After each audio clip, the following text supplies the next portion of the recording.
একটা ঘড়ি আর সানগ্লাস দিয়ে এত কথা, তোমার এই ঘড়ি আর সানগ্লাস আমার লাগবো না।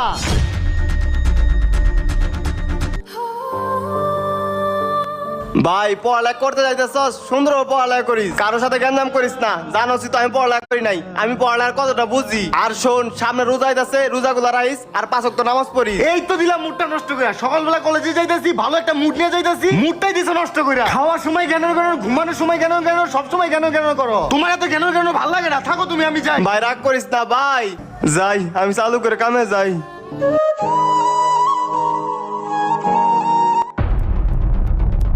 ভাই, ওই ভাই, কি হয়েছে ভাই? ভাই আমি আর পড়ালেখা করুম না। কে ভাই পড়ালেখা করবি না মানে? পড়ালেখা করবি না কে? পড়ালেখা করে এখন কোনো লাভ আছে কও? এখন পড়ালেখা করে কি হইব? এর চেয়ে ভালো আমার বিদেশ পাঠাই দাও, বিদেশে যাই আমি অনেক টাকা ইনকাম করবো, ভালো কিছু করবো। দেশে থেকে কিছু হইব না ভাই। কি কর ভাই, পড়ালেখা করবি না বিদেশ যাবি? বিদেশ যাইতে যে টাকা লাগে এটাই কি আমার কাছে আছে? আমি নুন আনতে পান্তা